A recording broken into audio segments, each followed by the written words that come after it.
मैं अपने सारे ट्रांसफॉर्मेशन में जो ब्रश यूज करता हूँ आज मैं उसको रिवील करने जा रहा हूँ। पहला तो ये मेरे जो शॉपकॉप से मिला हुआ है, इसमें दो ब्रिशल्स हैं, एक शॉर्ट एंड लॉन्ग, जिसे मैं ब्लेंडिंग के लिए यूज करता हूँ, काफी अच्छा रहता है एंड टचअप में भी बहुत हेल्प करता है ये। दूसरा है ये क्यून का। इसको जब भी मैं फ्री हैंड टेक्निक करता हूँ, जो लाइनिंग निकालते हैं ना, तो लाइनिंग में ये बहुत ज़्यादा हेल्प करता है। और इसका जो ग्रिप है काफ़ी स्मूथ है एंड काफ़ी मतलब स्टिकी है, मतलब हाथ पे पकड़ बढ़िया आ जाता है। और तीसरा मुझे ये लॉरियल ने गिफ्ट किया था।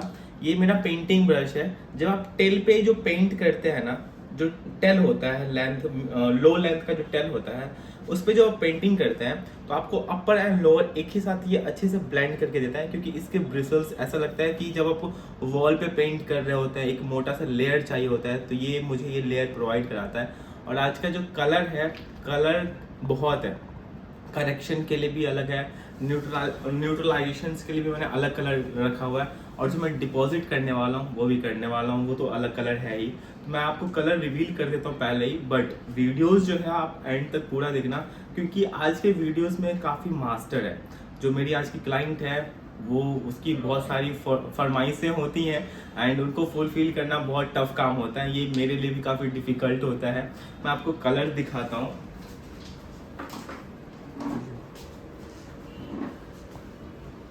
फर्स्ट आप लोग कंफ्यूज मत होना इतने सारे कलर्स को देख करके, क्योंकि ये सारे कलर जो है डिपॉजिट्स के लिए नहीं है।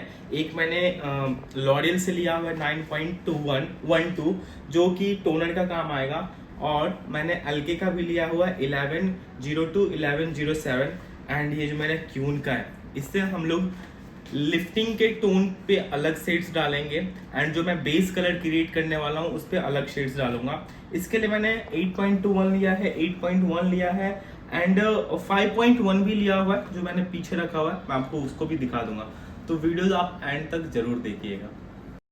अगर आपने वीडियो को 2 मिनट पूरा देख लिया है तो मैं तो आपसे रिक्वेस्ट करूंगा कि पूरे इसको 25 मिनट देखो, क्योंकि आज जो आप लोग सीखने वाले हो ना, होल लाइफ में कभी नहीं सीख पाओगे। क्योंकि ये कभी कभी मेरे पास भी सिचुएशन आता है कि क्लाइंट खुद ही मास्टर हो, क्लाइंट को A to Z इन्फॉर्मेशन पता है कि कलर एक्चुअल में वर्क क्या करता है, अमोनिया क्या है और विदाउट अमोनिया क्या होता है। आज का सेक्शंस एंड जो कलर पे मेल्टिंग मैं करने वाला हूँ, जो कटर अप्लाई करने वाला हूँ, वो टोटल देखो सच में बहुत इन्फॉर्मेटिव होने वाला है आप लोगों के लिए। मेरे दोस्तों, ये वीडियो बोरिंग बहुत हो सकता है लेकिन इन्फॉर्मेटिव बहुत ही ज़्यादा है ये। मेरी क्लाइंट को आज वार्म एंड कूल रिफ्लेक्शन दोनों चाहिए, तो उसको न्यूट्रल करने के लिए हम लोगों ने, मतलब नीचे वाले पार्ट के लिए मैंने जो लाइटनर लिया हुआ वो 10 लेवल लिफ्टिंग देगा, जिसका जो अंडरटोन आएगा ये कूल आएगा। क्योंकि इसका जो कलर रिफ्लेक्शन भी है, ये ब्लैक कलर का कुछ ऐसा चाकोल जैसा दिखता है।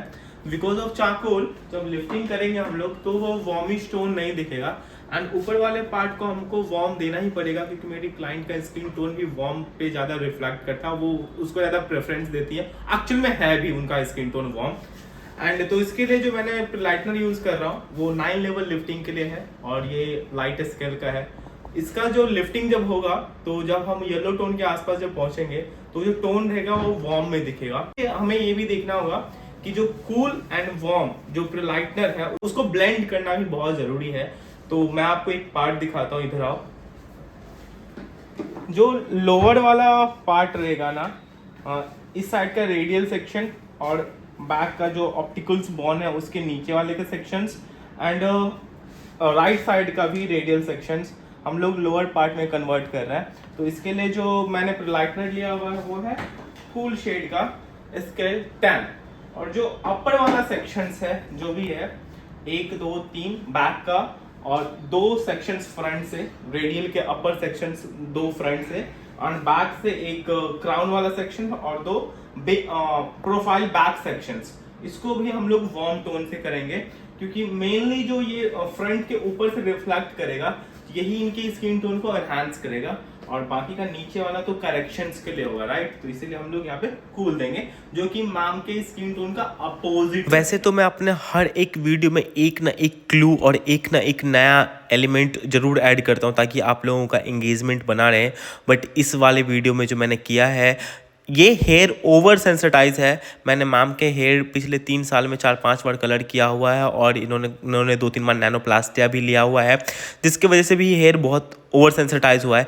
जिन लोगों का क्वेश्चन था ना कि प्रिलाइटेड हेयर पे कलर करके दिखाइए, इन लोगों के लिए ये वीडियो बहुत इंटरेस्टिंग होने वाला है, क्योंकि आज मैंने 4 से 5 बार हेड वॉश किया है इनका, लेकिन शैम्पू सिर्फ एक बार किया है और हर बार कंडीशनर के थ्रू ही वॉश आउट किया। और हाँ, जो कलर आने वाला है इनका, ये पूरा न्यूट्रल ऐश ब्लॉन्ड है, जिसे हम लोग मशरूम ब्लॉन्ड बोल रहे हैं। और आजकल ये लंदन में बहुत ट्रेंडिंग कलर है, मतलब ह्यूज लेवल का ट्रेंड चल रहा है। अगर उनका ऐश हो, ब्लॉन्ड हो और सोचो कि 1% भी येलो टोन दिखे ना, और ये अगर इंडियन टोन पे अगर आप अचीव कर ले रहे हो, तो इंडियन क्लाइंट्स के लिए इससे बड़ी खुशी कुछ नहीं होती है। और हाँ, मैं दावे के साथ कह रहा हूँ कि क्लाइंट आज बहुत इंप्रेस थी। ये भले मैं ओवर वॉइस कर रहा हूँ, वॉइस ओवर कर रहा हूँ, लेकिन मैं शॉक था। मैं उसके बाद जब मैंने क्लाइंट का वॉश करके जब मैंने ब्लो ड्रायर के दे दिया, और मैं जब दूसरे क्लाइंट का वर्क कर रहा, तो मैं झांक के रिटर्न जाके इसका देख रहा था कि ये क्या किया मैंने, ये कैसे कर लिया। तो इस वीडियोस को जरूर देखो मेरे भाई, क्योंकि ये वीडियोस कभी कभार आने वाला है आप लोगों के लाइफ में, डेली नहीं आएगा। और मैं डेली ऐसा वीडियोस ला भी नहीं पाऊंगा, क्योंकि मुझे डेली ऐसी क्लाइंट मिलने को नहीं है ना। इसका जो सेक्शन था, जो लोअर वाला पार्ट का था, मैंने टोटल बैक कॉमिंग टेक्निक में किया हुआ है। बिकॉज ऑफ मेरे प्रिलाइटर में चाकोल है, उसकी वजह से मेरी जो जो लिफ्टिंग है उसमें न्यूट्रलाइजेशन भी साथ में हो गया है। और साथ में आप लोग भी ट्राई करो कि अगर आपके पास चाकोल लिफ्टर है तो बहुत बेस्ट है। मतलब आप आंख बंद करके काम करो, टेंशन ही नहीं रहेगा कि लिफ्टिंग कहाँ तक जाएगा, कलर में डिपॉजिट करूंगा तो आएगा कि नहीं आएगा। जरूर आएगा अगर आपने लिफ्टिंग बहुत अच्छे से किया है तो। एक बार तो जरूर चाकुल वाला एक्सपीरियंस आप लोग अपने लाइफ में लो, मेरे लिए बहुत इंटरेस्टिंग है। मैं ये 3rd टाइम कर रहा हूँ क्लाइंट के ऊपर चाकुल वाला, बट हाँ, इस क्लाइंट के ऊपर 1st टाइम था। और मैंने जो चैलेंज यूज़ किया था अपने लिए कि 4-5 कलर को मुझे डिपॉजिट करना था, ये मेरे लिए 1st टाइम था। लेकिन अगर आप लोग ये वीडियो देख लोगे तो आप लोगों की ये 1st टाइम नहीं रहने वाला है। मुझे कोई गाइड करने वाला नहीं था, और मैं भी बहुत मिस करता हूँ कि स्टार्टिंग पॉइंट में मुझे कोई गाइड करने वाला होता तो मैं अभी बहुत कुछ नया कर रहा होता इंडिया के अंदर। बट अगर आप लोगों के लिए मैं हूँ तो इस चीज़ का फ़ायदा उठाओ। मैंने 9 साल के एक्सपीरियंस में बहुत सारी चीज़ों को एक्सप्लोर किया है, बहुत सारा पनिशमेंट मिला है मुझे इस चीज़ के लिए। मैंने बहुत सारे धोखे भी खाए कलर से रिलेटेड चीज़ों को लेकर के, एंड बहुत बार मैं फेल भी हुआ हूँ। तो उस फेलियर को लेकर के मैं आप लोगों के साथ एक्सपीरियंस शेयर कर रहा हूँ कि उस फेलियर को आप लोग को फेस ना करना पड़े, ना आपका हेयर बर्न हो, ना आपकी क्लाइंट नाराज हो, और ना ही आपको बार बार ये करना पड़े कि नहीं यार मुझसे तो कलर ही नहीं हो पा रहा है। ये सब चीज़ कभी आप लोगों के माइंड में ना आए। अगर आप इस वीडियोस को एंड तक देख रहे हैं तो ओहो मैं लिख के दे रहा हूँ। एक चीज़ मैं मिस कर रहा हूँ यहाँ पे। अगर आप बैठ गए हो तो आप डायरी और पेन लेकर के बैठ जाओ, क्योंकि बहुत काम का आने वाला सेक्शंस को आप एकदम पॉइंट टू पॉइंट देखो, मेरे बातों को सुनो, और जो अपना दिमाग है, अपने आईज है, वो सेक्शंस के ऊपर रखो कि मैं सेक्शंस पे वॉक कैसे कर रहा हूँ, मेरे हाथ कैसे चल रहे हैं। और इस टेक्निक को अगर आपने अप्लाई कर लिया, हाथ का पोजीशन अगर आपने फॉइल पेपर के अंदर डालना सीख लिया, तो आपको कभी भी फॉइल पेपर बोर्ड का यूज़ करने की ज़रूरत नहीं पड़ेगी। जो बाल्याज बोर्ड है वो कभी भी यूज़ करने की ज़रूरत नहीं पड़ेगी। मैं खुद अनकंफर्टेबल हो जाता हूँ बाल्याज बोर्ड के साथ, क्योंकि वो टाइम टेकिंग होता है, और उस पर जितनी अच्छे से ब्लेंडिंग होती है उससे मैं बढ़िया ब्लेंडिंग अपने हाथ पे कर लेता हूँ, क्योंकि एक्सपीरियंस, वो कहते हैं ना कि प्रैक्टिस मेक यू परफेक्ट, वही वाला सीन मेरे साथ भी है। मोटा हेयर हो या पतले हेयर हो, कितने भी मोटे सेक्शंस हो, लेकिन मैं उसको ब्लेंडिंग इसलिए अच्छे से कर लेता हूँ क्योंकि मैंने कभी बाल्याज बोर्ड पे प्रैक्टिस ही नहीं किया, एंड मैं कभी भी बाल्याज बोर्ड के लिए इंडिपेंडेंट रहा ही नहीं। अपना हाथ जगन्नाथ, वो कहते हैं ना, वही सेम फॉर्मूला मेरे साथ भी अप्लाई होता है। तो लोअर वाले पार्ट को हम लोगों ने पहले अच्छे से चाकुल लिफ्टर के साथ लिफ्ट करने के बाद जो है अपर वाले पार्ट को हम लोग 9 लेवल के साथ लिफ्टिंग इसलिए करेंगे क्योंकि उसमें एक वार्म टोन है। एंड हाँ, एक चीज़ ध्यान रखिएगा, आपके क्लाइंट का अगर स्किन टोन वार्म है तो ज़्यादा से ज़्यादा ट्राई कीजिएगा कि जो कलर का रिफ्लेक्शन हो वो थोड़ा सा वार्म रहे, इससे आपका उनका स्किन टोन एनहांस हो जाएगा। एंड थोड़ा बहुत आप न्यूट्रल करके सेट कर दीजिएगा, उसके अंदर ब्लेंड कर दीजिएगा, तो ये क्लाइंट के लिए कुछ नया रहेगा, क्योंकि सारे हेडर्स तो उसी चीज़ को फॉलो करेंगे ना। हम लोगों को भी टेक्नीशियंस या कहीं भी टीचर भी क्या सिखाता है, वार्म स्किन टोन है वार्म को कॉम्प्लीमेंट करो, कूल स्किन टोन है कूल को कॉम्प्लीमेंट करो। अगर आपको कुछ एडवांस करना है, कुछ भीड़ से हट के करना है, तो आपको न्यूट्रल लेकर लेकर चलना पड़ेगा, न्यूट्रल एंड कूल को लेकर के चलना पड़ेगा। इसी से आपकी क्रिएटिविटी एक लेवल ऊपर जाती है। जिसे क्लाइंट बोलती है, अरे वाह ये क्या किया तुमने यार, सब warm warm warm cool cool cool करते हैं, लेकिन तुमने ये क्या न्यूट्रल एंड कूल दोनों साथ दिया। इससे एक तो नया चीज़ उनको मिलता है, और जो ये जो नए एक्सपीरियंस आप भी एक्सप्लोर करते हो, आप भी खेलना शुरू कर देते हो यहाँ से कि यार ये तो वार्म एंड कूल के साथ खेलने में मुझे बहुत ही ज़्यादा मज़ा आ रहा है। चलो एक और पॉइंट है, क्योंकि मैं बार बार शैम्पू इसलिए नहीं कर रहा था क्योंकि बार बार शैम्पू करने से हेयर बहुत रफ होता है, और जिन जिन लोगों के ये क्वेश्चंस थे कि कंडीशनर लगाने के बाद जो है कलर डिपॉजिट नहीं होता, तो मेरे दोस्त लिफ्टिंग करने में दिक्कत होता है। डिपॉजिटिंग के टाइम पे तो आप 20 बार वो कर दो, आप कलर प्रोटेक्शन क्रीम लगा दो, मास्क लगा दो, कुछ भी करो, कलर तो डिपॉजिट होएगा ही होगा, क्योंकि आपने वहाँ के ओरिजिनल हेयर के पिगमेंट्स को वॉश आउट कर दिया है। आप एक आर्टिफिशियल पिगमेंट्स को ऐड ऑन कर रहे हैं। और एक चीज़ याद रखिएगा कि जब आप मास्क लगा के वहाँ पे जो पिगमेंट्स ऐड कर रहे हैं, तो आपके हेयर का पोरोसिटी लेवल एकदम लो है, जिसकी वजह से कलर भी टिकने वाला है। हाँ, मास्क लगाने के बाद कलर डिपॉजिट होने में टाइम लेता है। आप हेयर को ड्राई करके करो, टाइम जरूर लेगा, लेकिन वो जो टाइम लेने के बाद जो टिकने वाला नीचे वाला पार्ट अप्लाई कर लिया था मैंने इससे चारकोल लिफ्टर से, और ये अभी मैं 9 लेवल स्केल डाल रहा हूँ, इसको मैं 30 वॉल्यूम के साथ ऐड कर रहा हूँ। नीचे का जो बचा हुआ प्रोडक्ट था ना, मैं उसी में मिक्स कर दे रहा हूँ क्योंकि थोड़ा सा ही रहेगा,